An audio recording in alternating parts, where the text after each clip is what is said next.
My personal 4 steps on how I usually airbrush paint my model kits: prime, pre-shade, paint, protect. Of course, sometimes I maybe mix it up a little bit, or we could add a 5th step into it, which would be to post-shade. Post-shading would come right after painting, before protecting. Now, to protect will always be the last step because you want to save your beautiful work. So, my 4 steps, let's have a look.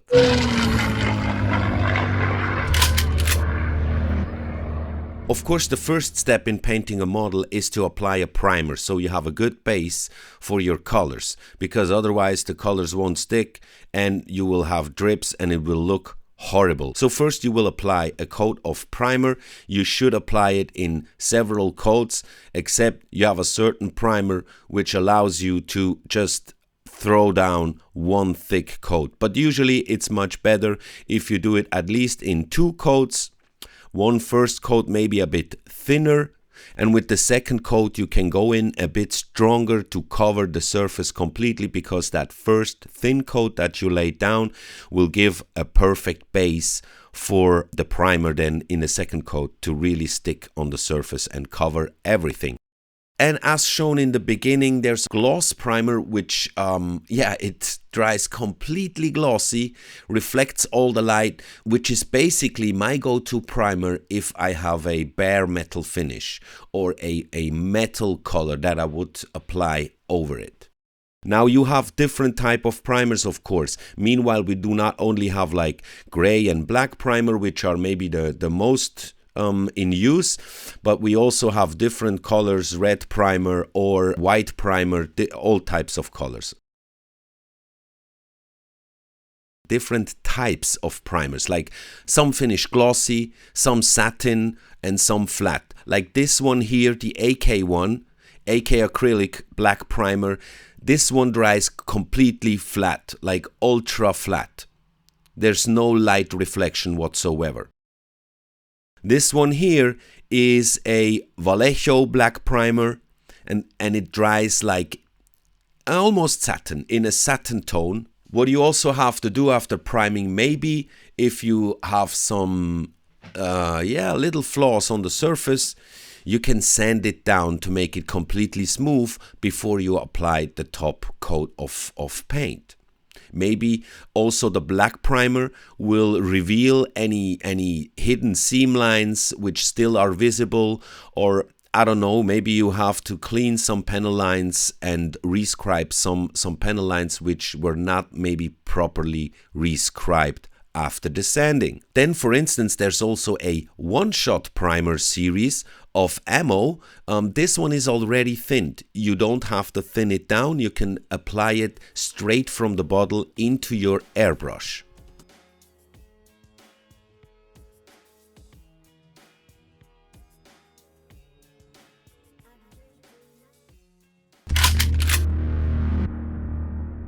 Now the next step after priming is to pre-shade. You can use a stencil like I'm using here, but there are so many different ways to pre-shade your model.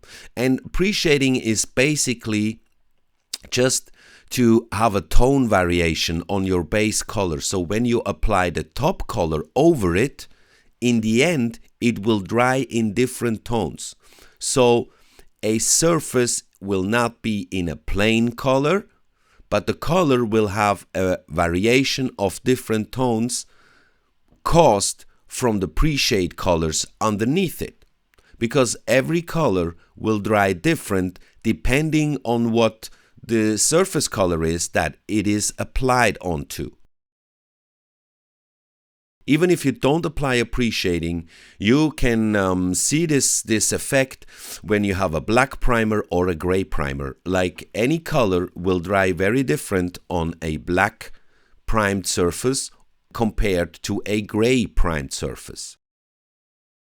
So depending on what color of primer I use, I will use different colors for the pre-shading. And it also very much relies on what type of aircraft am I building, or what type of model in general. What was the surface material What was it made of?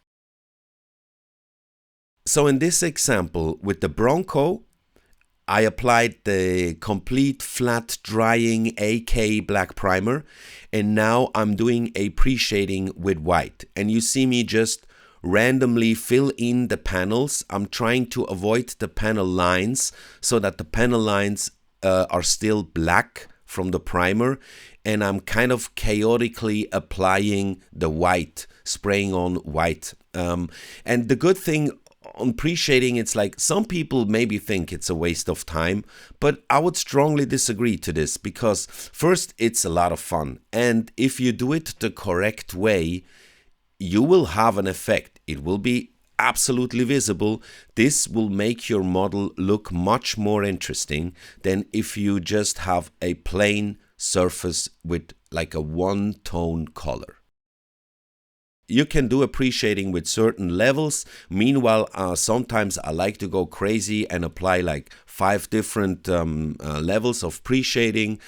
And often the last step is to hand brush paint with a metal color some of the hatches and details and lids and stuff like that. So yeah, it will have a cool effect later. You can scratch some chippings into it also, because the metal color underneath will shine through. So often when I have a black primer, I use white for a pre-shading. Actually, it's more a fading, because you apply white and not a shade, which is actually dark.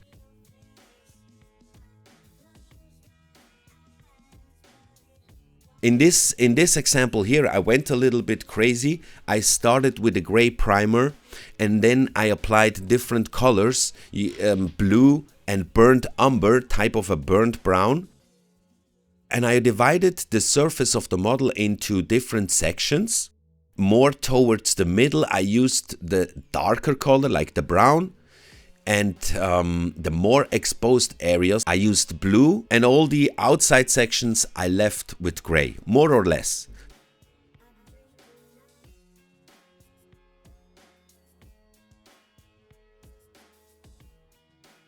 Then I used the classic black for a panel line shading.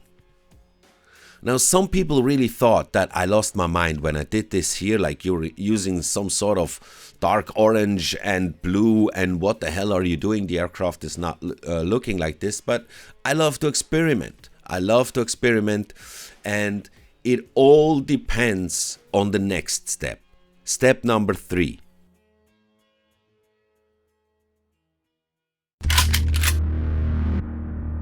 Step 3 is the actual painting phase. Although we were spraying primer or paint through our airbrush on the model, in step 3, this is where the actual painting is taking place. Now here, if you did a pre-shading, you have to take care. If you cover the surface completely, none of the pre-shading will be visible in the end. There's no harm done, you just lost the pre-shading. So I usually dilute the paint quite a bit, and I apply it in several thin coats until I have the coverage which I would like to have. There are different types of techniques on how to achieve this. In this version here with the MiG-29, I first applied a thin coat like a mist onto the entire model, and then I went in slowly and filled the panel lines.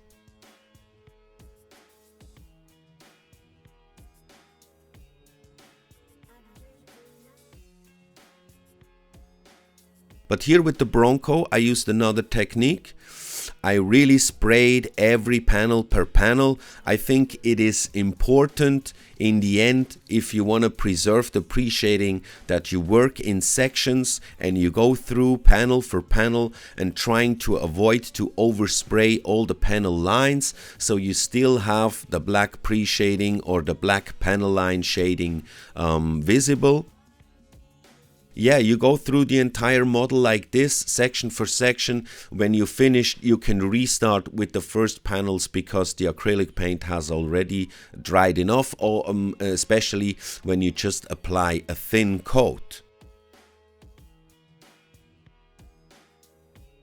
Another possibility is what I'm doing here on the Hayabusa. After the black primer, I apply a coat of metal paint, because I just want to simulate the metal that the aircraft was made of before I actually apply the actual paint. On the other hand, the lower surface of this aircraft was in bare metal, so it made sense to me to just spray the entire model with metal coats first, before I apply then on top the green, the IGN green, which was needed for this job. And to lay another level on top of it, I use this USAF light blue even to do another little pre-shading on the wings. Because actually on this model I didn't do a pre-shading, I just black primed it, applied the metal color over it, and now before I apply the green, I'll do a little bit of pre-shading. So in this model here, I mixed it together a little bit, which is an important step. You should experiment, you should mix things up once in a while, or try something unusual, try something that not everybody is doing. Maybe it's not coming out well, then you will just cover it completely in the paint section, and the best that could happen is you discover something that works pretty well. So after the pre-shading over the metal base and the masking, because masking is also a very important part of painting a scale model, I finally applied the top color, the IGN green. I used ammo atom colors for this. They have a high coverage, so you gotta be careful if you did a little pre-shading, but you can see it here very nicely. You can see it here very nicely. The areas where I applied the USAF blue over the metal color, they now shine through in a darker tone of the green, a darker tone.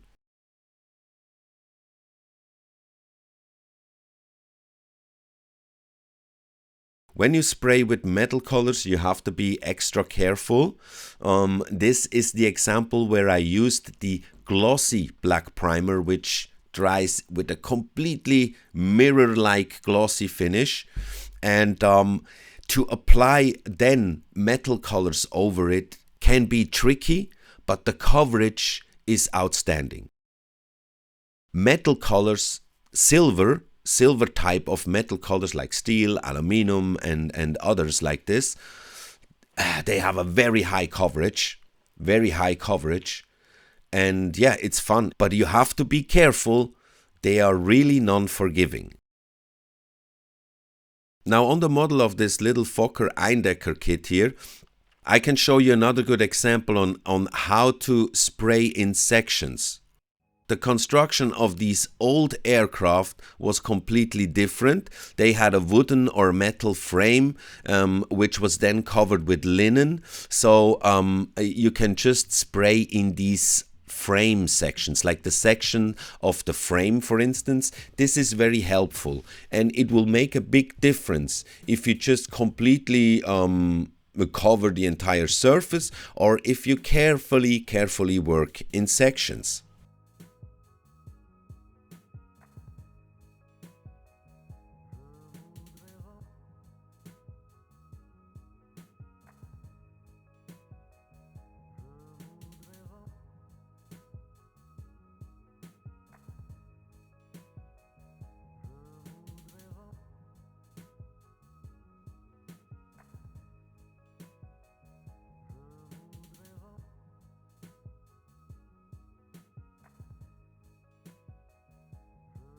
I mentioned the masking. That masking is also a big part of painting.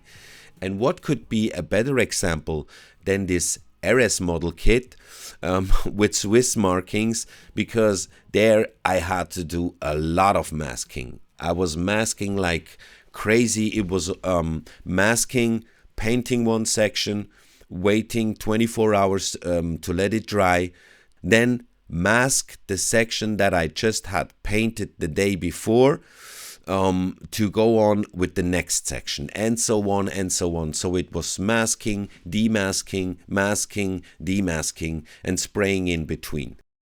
So this is another type of quote-unquote technique on how to paint a plastic model. Yeah, sometimes you really have to do a lot of masking to have the sections in the right paint and have the clear lines that you want to have.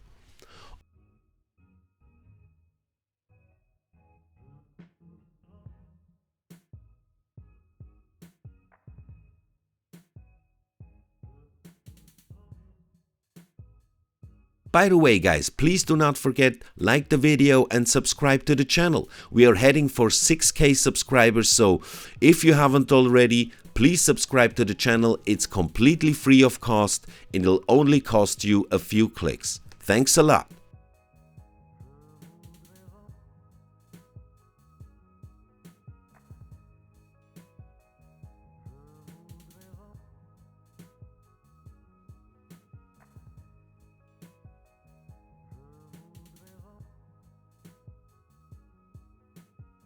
On other models like this FW190, you don't want to have clear lines that separates the different colors. No, you want to have blurred lines. So with the pre-shading, I'm always trying to consider, first of all, what type of colors is the aircraft in the end. This has a big influence on the type of colors that I choose for the pre-shading. So in this example here, the aircraft in the end is in different gray tones, and it's a mottling camo scheme with lots of blurred lines and mottlings. So I did another type of pre-shading. So in this paint job, we had a complete different technique applied. I used blue tack and laid it down to simulate the design of the camouflage. So then when you airbrush the paint on the surface, you will have blurred lines and not the straight ones.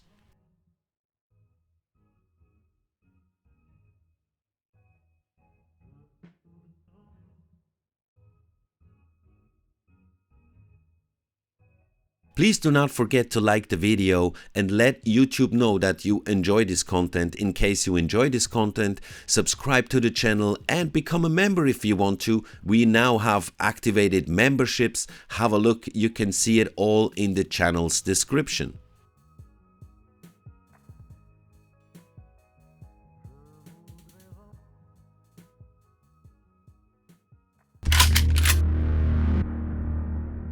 Now, after the previous 3 steps, step number 4 is to protect and seal all the work you did with a varnish.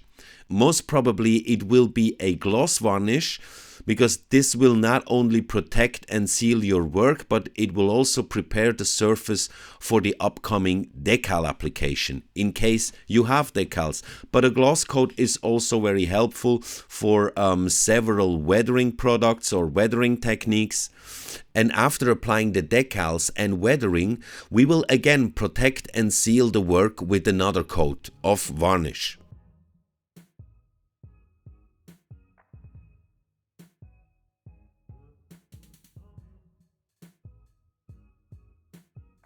Now here, of course, there are so many different types of acrylic varnish. For instance, special varnish for metal colors. So I was talking about the varnish. You need the right varnish to you know, keep that beautiful shine of the metal colors. And look at this varnish. It's completely clear, almost completely clear.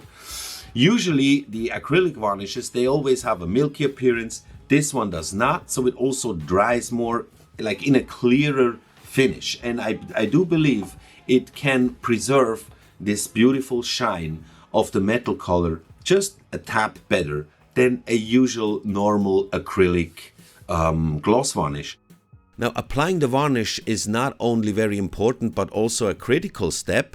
You have to make sure you apply it in the correct way. Don't overspray the varnish. Also, as I mentioned before, use a thin coat first before you apply a thicker coat. Do not just apply it with full throttle from the beginning. Turn down the PSI, do a thin coat first, and then build it up. Or check what is written on the instructions of the varnish.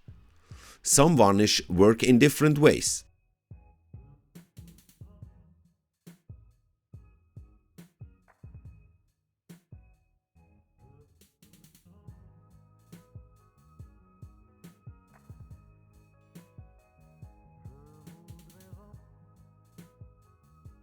For instance, the Lucky Varnish series of ammo.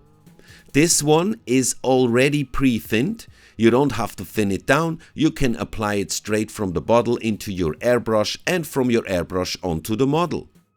I love to use this to seal the paint and prepare the surface for the decals, because it's just quickly. You don't have to mix anything, just shake the bottle and start varnishing. And only when it comes to the second layer of varnish, I will decide if I will use a flat varnish or a satin or maybe even a gloss varnish. Meanwhile, I know like aircrafts like the Bronco, for instance, or some bomber aircraft, they used to have flat varnishes, like flat surface, because it makes them less visible for radars. And for instance, fighter jets of the Second World War fighter jets usually had a glossy or satin varnish, a satin finish, so the sunlight would reflect them and it would blind the enemies. I love to play around a bit also with the finishing coats of varnish. Like, I think about what surface could maybe be more satin or glossy and what surface could be flat. So usually I don't cover the entire model with the exact same varnish. Maybe most of the surface, yes, but then also there are always sections where I use a different type of varnish. And I think then adding to the pre-shading and the paint job, this will also give the model a special look, a special touch, and add a little bit more variation and maybe also even make it more accurate looking. So these are my general 4 steps on how to airbrush paint a plastic model kit with acrylics. Please leave a comment and let us know in the comment section, how do you usually do it? What is your like standard procedure on how to paint your plastic models? And we will finish this episode with the montage of the beautiful 172 scale kit D3800 or 3800, which is a converted Moran-Saulnier 406. This model is from RS Models. So as always, thanks for watching. See you in the next one. Bye bye.